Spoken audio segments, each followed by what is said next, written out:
Bienvenidos ahora a la quinta cápsula de autoevaluación de la comunidad de aprendizaje Dictionary de la subsede sobre evaluación.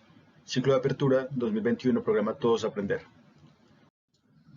De nuevo, para esta quinta cápsula hemos trabajado juntos Sandra Palza y Cristian Castrillón, que conformamos la comunidad de aprendizaje de evaluación dentro de la comunidad de aprendizaje Dictionary. En esta ocasión hablaremos entonces de otro aspecto de la autoevaluación, como es otra técnica llamada el portafolio. De nuevo abordamos algunos de los propósitos de la autoevaluación y resaltamos otros que tienen que ver con esta técnica en particular. Sabemos que la autoevaluación es uno de los medios para que el alumno conozca y tome conciencia de cuál es su progreso en el proceso de enseñanza y aprendizaje. También hemos resaltado que es un factor básico de motivación y refuerzo del aprendizaje. Y por último, que es una actividad que ayuda a profundizar en un mayor autoconocimiento y comprensión del proceso realizado. De nuevo, hacemos un paralelo entre autocalificación y autoevaluación y persistimos en que el enfoque de la autoevaluación es un enfoque pedagógico, un enfoque que señala hacia los procesos y sobre todo hacia el autoconocimiento. El estudiante sabe más acerca de su forma de aprender, del proceso que va recorriendo y de la meta que va a alcanzar. Por lo tanto, debemos dejar de trabajar en el enfoque de autocalificación, donde el estudiante no participa realmente de su evaluación, no participa activamente, sino que simplemente da un número que entra a ser sumado y promediado dentro de la nota final. Pero esto no es lo que esperamos del proceso de autoevaluación. Esperamos es reflexión, metacognición. El portafolio entonces es una herramienta que permite que el estudiante se apropie de su proceso de aprendizaje y pueda autoevaluarse con conocimiento realmente del proceso. ¿Qué es el portafolio? Es una colección de trabajos, actividades, evidencias, entre otras cosas que el alumno ha realizado durante el curso. También, lo más importante de esta selección de actividades está en que compone o está compuesto de actividades que han permitido al estudiante la posibilidad de valorarse más a sí mismo, de notar su progreso y de cómo construye sus aprendizajes. Y finalmente es una estrategia que facilita que todas las actividades de enseñanza y aprendizaje que realiza el alumno a lo largo del curso se vaya organizando de manera coherente, sistémica y constituyan piezas ordenadas en la construcción de los contenidos de la asignatura. El estudiante luego puede mirar su portafolio y ver cómo ha progresado desde sus presaberes hasta la construcción de las metas, de los niveles de desempeños planteados para cada una de las semanas, para cada una de las guías o unidades de aprendizaje. ¿Qué debe contener el portafolio? Entonces el portafolio debe tener dos tipos de evidencias, unas evidencias obligatorias y unas evidencias voluntarias. Las obligatorias las determina el docente. ¿Qué debe poner el estudiante allí en su portafolio? Entre estas pueden ser mapas conceptuales de los temas que se van desarrollando, cuestiones o actividades de diferentes niveles de complejidad de cada uno de los temas, como digamos cuestionarios, resolución de problemas, investigaciones, escritos, todas estas actividades de diferente nivel de complejidad. Y por último, resolución de casos prácticos, que es donde el estudiante demuestra que ha adquirido la competencia.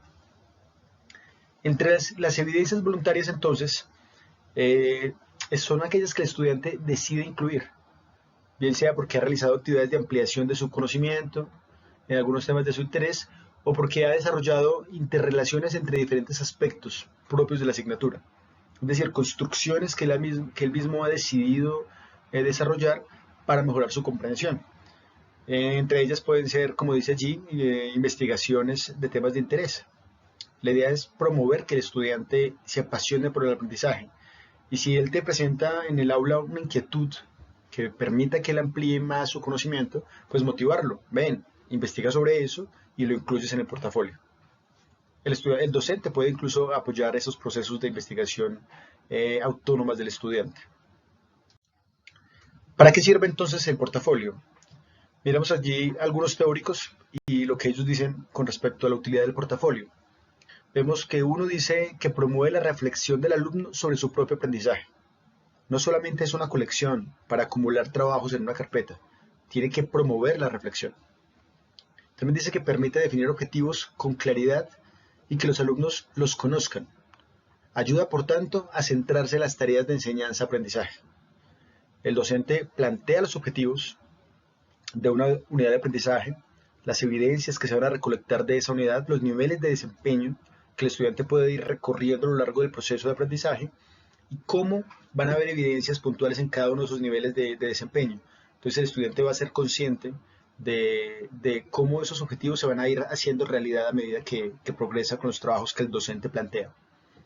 Y en tercer lugar, ayuda a comprender y tomar conciencia de las capacidades que se han ido desarrollando y a percibir la progresión del aprendizaje. Danielson dice, la mayor motivación del estudiante es un resultado bien documentado del uso de portafolios. ¿Cómo podemos entonces integrarlo al aula?